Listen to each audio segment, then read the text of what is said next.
let the world hear his word. உன் ஆகாரத்தை தண்ணீர்கள் மேல் போடு, அநேக நாட்களுக்கு பின்பு அதன் பலனை காண்பாய் என்று பிரசங்கி 11:1 வாசிக்கிறோம். எனக்கு அன்பானவர்களே, இந்த நாள் தியானத்துக்கு உங்களை அன்போடு அழைக்கிறேன். ஆப்பிரிக்காவில் நல்ல கலாச்சாரமும் பண்பாடும் இல்லாத இருண்ட காலங்களில் அங்கு மிஷனரியாக சென்றவர் டேவிட் லிவிங்ஸ்டன். அவர் இவ்வுலகில் வாழ்ந்த 60 வருடங்களில் 30 வருடங்களை ஆப்பிரிக்காவில் மிஷனரியாக செலவிட்டார். டேவிட் லிவிங்ஸ்டன் சீனாவிற்கு ஒரு மெடிக்கல் டாக்டர் மிஷனரியாக தேவைப்படுகிறார் என்று கேள்விப்பட்ட பின் மருத்துவம் பயின்றார். ஆனால் அப்போது சீனாவில் போர் நடைபெற்றுக் கொண்டிருந்ததால் அங்கு செல்லும் வாய்ப்பு அடைபட்டது. அப்போது ராபர்ட் மொஃபட் என்ற மிஷனரி டேவிட் லிவிங்ஸ்டனை சந்தித்து ஆப்பிரிக்காவில் மக்கள் நிலவரம் எப்படி இருக்கிறது என்றும் 1000 கிராமத்துக்கு ஒரு மிஷனரி கூட இல்லை எனவும் சொல்லியதால் ஆப்பிரிக்காவிற்கு மிஷனரியாக கடந்து சென்றார். டேவிட் லிவிங்ஸ்டன் ஆப்பிரிக்காவுக்கு சென்று 10 வருடங்கள் கழித்தும் கூட ஒரு ஆப்பிரிக்கர்களும் ரட்சிக்கப்படவில்லை. ஒரே ஒருவர் மட்டும் சுவிசேஷத்தை ஏற்றுக்கொண்டார். ஆனால் அவரும் அவர்களுடைய கலாச்சாரத்தை பின்பற்றி பலதார மனம் முடித்தார்.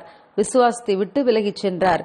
மிகப்பெரிய ஒரு சபையை நிறுவி அவரால் நடத்த முடியவில்லை என்றாலும் டேவிட் லிவிங்ஸ்டன் இந்த ஆப்பிரிக்கா மாற வேண்டுமானால் இவர்கள் கலாச்சாரம் மாற வேண்டும், வெளி உலகினரோடு அவர்களுக்கு ஒரு தொடர்பை ஏற்படுத்த வேண்டும் என்று எண்ணி ஆப்பிரிக்க காடுகளில் அலைந்து திரிந்து ஆய்வு பயணம் மேற்கொண்டார். ஆப்பிரிக்காவில் கடல் மார்க்கமாக நில மார்க்கமாக பல 1000 மைல்கள் சுற்றி திரிந்து ஒரு மேப் வரைந்தார். பாதைகளை கண்டுபிடித்தார். வெளி உலகிற்கு அதுவரை தெரியாத ஆப்பிரிக்காவின் ஜாம்பசி ஆறும் விக்டோரியா நீர்வீழ்ச்சியும் இவரால் வெளி உலகிற்கு வந்தது.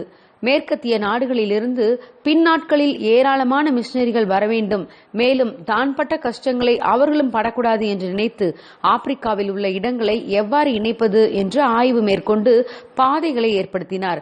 அதை மிஷனரி ரோடு என்றும் காட்ஸ் ஹைவே, அதாவது தேவனின் நெடுஞ்சாலை என்றும் அதை அழைத்தார். ஆய்வு பணிகளை மேற்கொண்டாலும் மருத்துவ மிஷனரியாக அவர் மலேரியாவுக்கு மருந்து கண்டுபிடித்தாலும் தான் ஒரு நற்செய்தியாளன் என்றே உறுதிபட கூறினார்.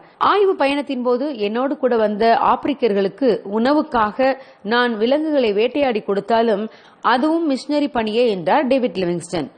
டேவிட் லிவிங்ஸ்டன் ஆப்பிரிக்காவில் இருந்த 30 வருடங்களும் அயராது உழைத்தார். அவருடைய ஊழியம் மற்றவர்களை போன்றதாக இல்லாவிட்டாலும் பின் நாட்களில் ஆப்பிரிக்கா வரும் மிஷனரிகளுக்கு பாதைகளை ஆயத்தம் செய்தார். என்னுடைய ஊழியத்தில் மிகப்பெரிய பலன்களை நான் பார்க்காவிட்டாலும் எதிர்காலத்தில் ஆப்பிரிக்காவிற்கு வரப்போகும் ஒவ்வொரு மிஷனரியின் பிரசங்கத்திலும் ஆயிரக்கணக்கானோர் ரட்சிக்கப்படுவார்கள். ஆப்பிரிக்காவின் இருண்ட காடுகளில் எந்தவித நம்பிக்கைக்கும் அறிகுறியே இல்லாமல் இருந்தாலும் விசுவாசத்திலும் தேவனுடைய வாக்குத்தத்தங்களை நம்புவதில் மட்டுமே சந்தோஷப்பட்ட என்னை போன்ற முன்னோடி மிஷனரிகளை அவர்கள் மறந்து போகக்கூடாது என்றார். பிரியமானவர்களே, யோவான் ஸ்நானகன் இயேசுவுக்கு வழியை ஆயத்தப்படுத்த வந்ததைப் போல டேவிட் லிவிங்ஸ்டன் பிற்கால மிஷனரிகளுக்கு பாதைகளை ஆயத்தம் செய்யும் மிகப்பெரிய பணியை நிறைவேற்றி முடித்தார். நமது தேவனுடைய ராஜ்யத்தில் பல வேலைகள் உண்டு. இந்த ஊழியரைப் போல என்னால் ஊழியம் செய்ய முடியவில்லையே, இந்த விசுவாசியைப் போல என்னால் தேவனுக்காக இதை செய்ய முடியவில்லையே என்று அவர்களை ஒப்பிடாமல் நம்மை தேவன் எதற்காக அழைத்தாரோ அந்த காரியத்தை நிறைவேற்றுவோம். God bless you. Have a joyful day.